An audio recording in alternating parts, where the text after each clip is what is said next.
Lecture de la compilation post-mortem des écrits de Ellen G. White intitulée Rayon de santé. Chapitre 16. Le guérisseur suprême. Dieu a un remède pour tous les maux. Lorsque Israël, altéré, errant dans le désert, arriva aux eaux amères de Mara, Moïse cria à l'Éternel, mais il ne lui envoya pas un remède inconnu. Il attira simplement son attention sur les ressources immédiates. Le bois d'un certain arbuste qui croissait près de là devait être jeté dans l'eau pour la purifier et la rendre douce. Quand ce fut fait, le peuple put se désaltérer. Si, dans chacune de nos épreuves, nous regardions au Christ, il viendrait à notre secours. Nos yeux s'ouvriraient et nous discernerions les promesses contenues dans sa parole. Le Saint-Esprit nous montrerait comment nous approprier tous les bienfaits qui peuvent servir de baume à nos blessures. Pour chaque coupe d'amertume présentée à nos lèvres, nous trouverions un rameau capable de l'adoucir. L'avenir, avec ses problèmes ardus et ses horizons incertains, ne doit pas accabler nos cœurs, ni faire chanceler nos genoux et retomber nos bras. Qu'on me prenne pour refuge, qu'on fasse la paix avec moi. Ésaïe 27, verset 5. Dit le Seigneur. Ceux qui se soumettent au Tout-Puissant et s'engagent à le servir ne seront jamais placés dans une situation à laquelle il n'est pas pourvu. En toutes circonstances, si nous obéissons à sa parole, nous aurons un guide indéfectible. Quelle que soit notre perplexité, notre tristesse, notre deuil ou notre solitude, nous aurons un sûr conseiller, un ami compatissant. Si par ignorance il nous arrive de faire un faux pas, le Seigneur ne nous abandonnera pas. N'ayons donc jamais l'impression d'être seuls. Les anges sont à nos côtés, le consolateur que le Christ a promis d'envoyer en son nom demeure avec nous. Sur le sentier qui conduit à la cité divine, il n'est pas de difficulté dont on ne puisse triompher par la confiance en lui, ni de danger auquel on ne puisse échapper. Pas de tristesse, ni de faiblesse qui n'ait un remède. Nul ne doit se laisser aller au découragement et au désespoir. Satan, toujours implacable, peut venir à vous avec cette insinuation. Ton cas est désespéré. Tu ne peux être sauvé. Mais en Christ, tout est possible. Le Seigneur ne nous demande pas de vaincre par nos propres forces. Il nous invite à nous tenir tout près de lui. Quelles que soient les difficultés qui nous assaillent, il est prêt à nous en libérer. Celui qui s'est fait homme peut sympathiser avec nos souffrances.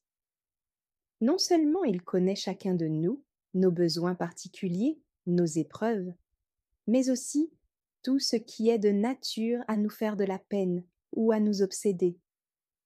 Sa main se tend avec pitié vers tout être qui souffre. Plus la douleur est grande, plus sa tendresse est vive. Nos infirmités l'émeuvent, et il désire que nous nous déchargions de toutes nos peines en les déposant à ses pieds. Il n'est pas sage de regarder à nous-mêmes et d'analyser nos sentiments.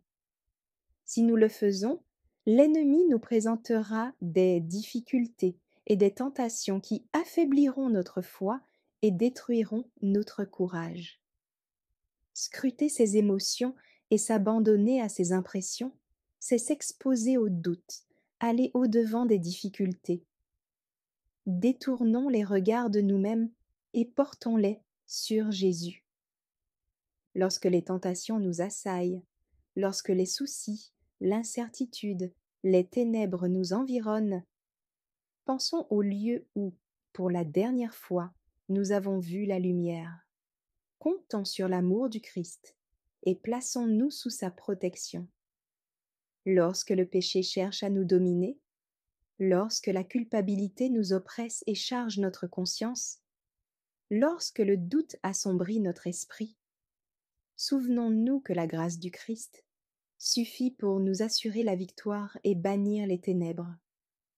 En communiant avec le Sauveur, nous entrons dans le royaume de la paix. Promesse de guérison. L'Éternel délivre l'âme de ses serviteurs, et tous ceux qui l'ont pour refuge échappent au châtiment. Psaume 34, verset 22. Celui qui craint l'Éternel possède un appui ferme, et ses enfants ont un refuge auprès de lui. Proverbe 14, verset 26. Si on disait « L'Éternel m'abandonne, le Seigneur m'oublie », une femme oublie-t-elle l'enfant qu'elle allaite? N'a-t-elle pas pitié du fruit de ses entrailles? Quand elle l'oublierait, moi je ne t'oublierai point. Voici, je t'ai gravé sur mes mains. Ésaïe 49, versets 14 à 16. Ne crains rien, car je suis avec toi. Ne promène pas des regards inquiets, car je suis ton Dieu. Je te fortifie, je viens à ton secours. Je te soutiens de ma droite triomphante. Ésaïe 41, verset 10. Écoutez-moi, vous que j'ai porté dès votre naissance. Jusqu'à votre vieillesse, je serai le même. Jusqu'à votre vieillesse, je vous soutiendrai. Je l'ai fait, et je veux encore vous porter, vous soutenir et vous sauver. Ésaïe 46, versets 3 et 4. Gratitude et louange. Rien ne dispose mieux à la santé du corps et de l'âme qu'un esprit reconnaissant. Notre devoir formel est de résister à la mélancolie, aux pensées sombres et au mécontentement. Il est aussi impérieux que celui de prier. Pourrions-nous ressembler à un convoi funèbre, nous lamentant et nous plaignant tout le long du chemin, alors que nous sommes en route pour le ciel? Les soi-disant chrétiens qui geignent sans cesse et qui donnent l'impression de croire que la joie et le bonheur sont des péchés, ne connaissent pas la vraie religion. Ceux qui trouvent un plaisir maladif dans tout ce qui est mélancolique, qui préfèrent considérer les feuilles mortes plutôt que de cueillir les fleurs épanouies, qui ne trouvent aucune beauté aussi majestueuse ou aux vallées verdoyantes, qui restent sourds aux voix joyeuses de la nature, si douces et si musicales à l'oreille attentive, ceux-là ne sont pas réellement chrétiens. Ils se complaisent dans les ténèbres et la désolation, alors qu'ils pourraient jouir du soleil de justice, qui porte la guérison dans ses rayons. Il se peut que la souffrance vienne souvent assombrir votre esprit.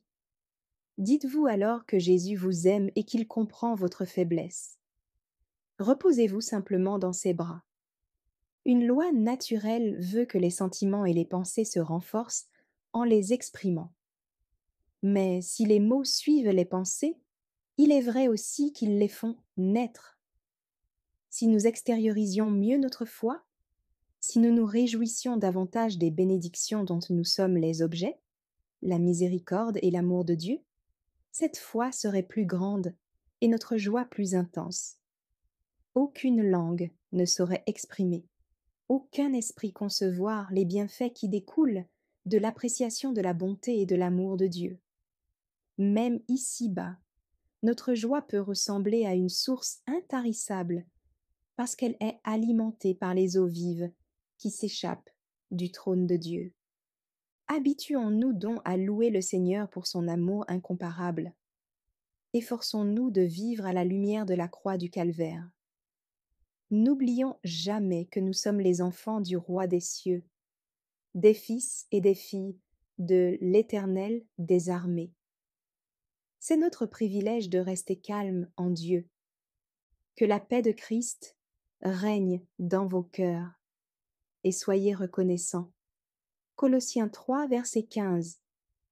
Oubliant nos difficultés et nos soucis, louons le Seigneur de la grâce qu'il nous accorde de vivre pour la gloire de son nom. Que ses bienfaits de chaque jour éveillent dans nos cœurs des sentiments de louange pour la tendre sollicitude dont il nous entoure.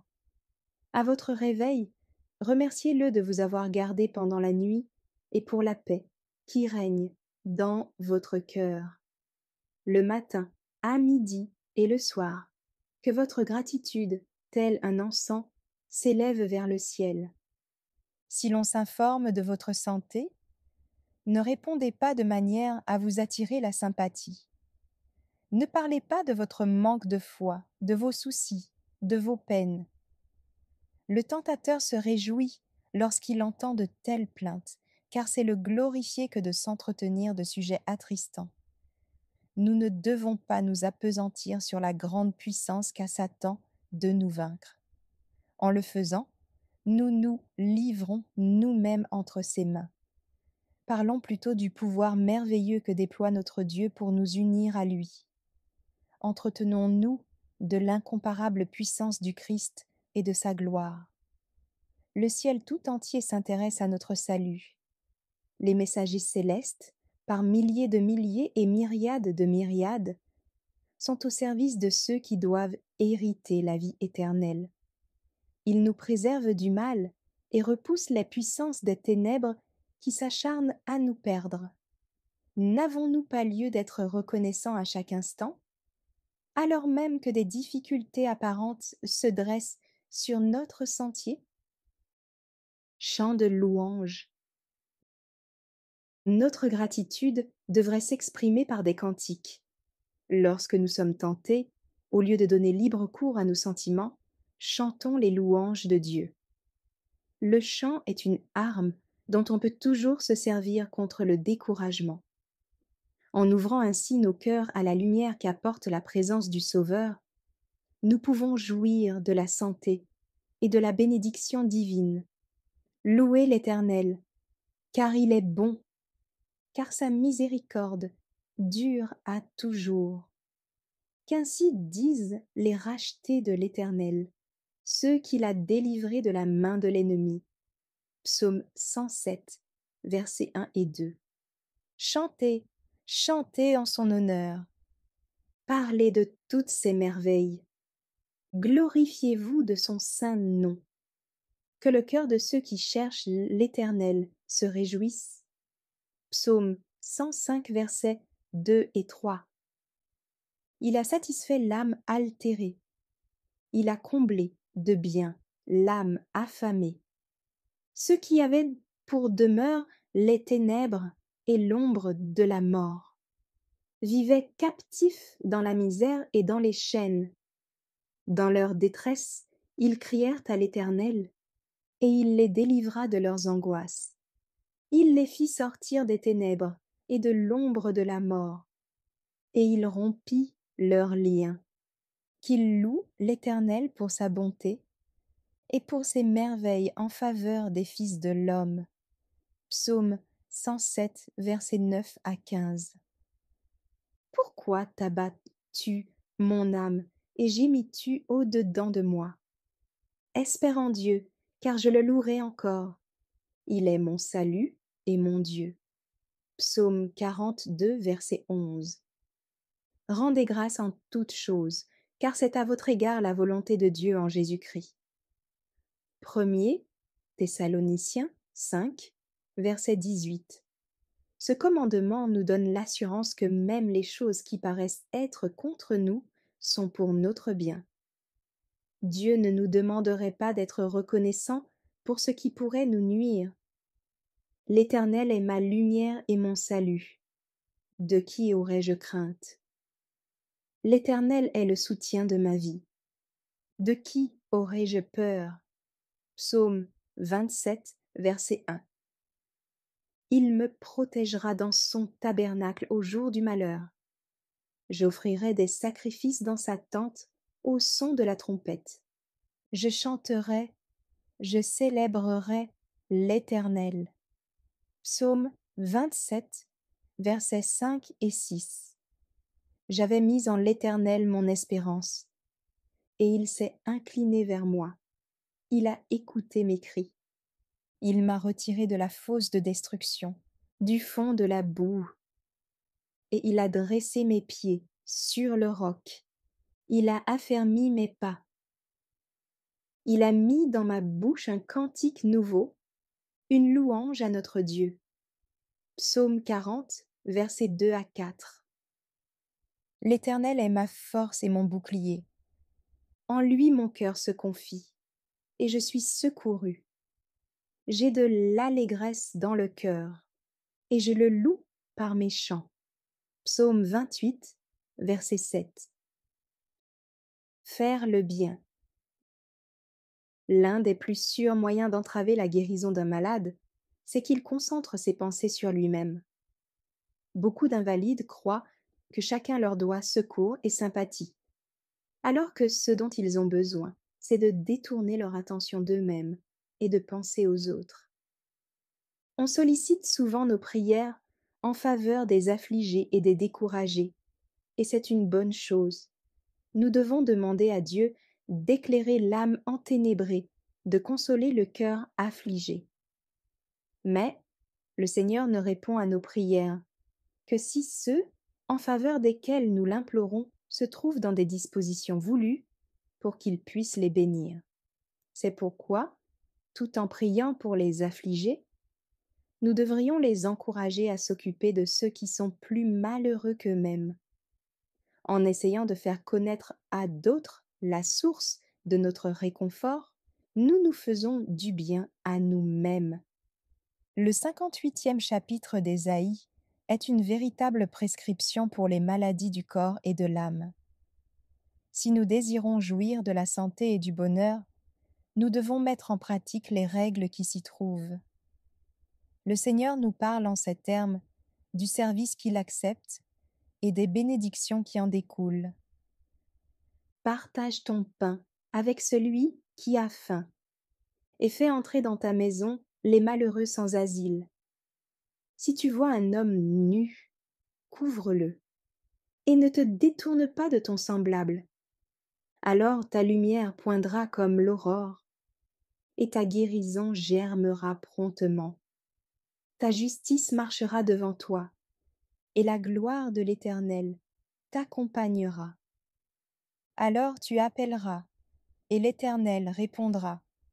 Tu crieras, et il dira, me voici.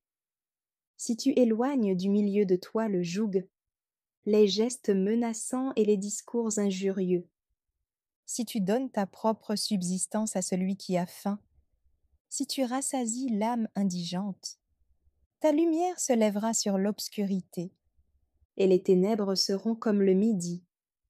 L'Éternel sera toujours ton guide. Il rassasiera ton âme dans les lieux arides, et il redonnera de la vigueur à tes membres. Tu seras comme un jardin arrosé, comme une source dont les eaux ne tarissent pas. Ésaïe 58, versets 7 à 11.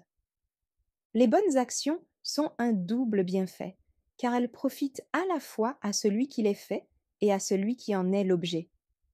Le sentiment du devoir accompli est un des meilleurs remèdes pour les corps et les esprits malades. La satisfaction, la joie d'avoir fait son devoir et apporté un peu de bonheur aux autres, communique une vigueur nouvelle à l'être tout entier. Que l'invalide, au lieu de chercher constamment à s'attirer la sympathie, essaye d'en manifester. Qu'il parle de sa faiblesse au Sauveur compatissant, qu'il ouvre son cœur à son amour et en fasse part à ses semblables. Chacun a de dures épreuves à supporter, de grandes tentations à vaincre. Mais, vous qui souffrez, vous pouvez alléger les fardeaux de votre prochain. Exprimez votre gratitude pour les bontés que vous recevez. Montrez que vous appréciez les attentions dont vous êtes l'objet. Que votre cœur soit constamment rempli des précieuses promesses de Dieu, afin que vous puissiez puiser dans ce trésor des paroles de réconfort. Vous serez ainsi entouré d'une atmosphère encourageante, ennoblissante. Efforcez-vous d'être en bénédiction à ceux qui vous entourent, de venir en aide aux membres de votre famille et aux personnes qui ont besoin de vous. Merci d'avoir écouté cette lecture. Si vous avez des questions ou des remarques sur le thème abordé, N'hésitez pas à les partager dans les commentaires et notre équipe ne manquera pas de les considérer. À bientôt sur lereste.org.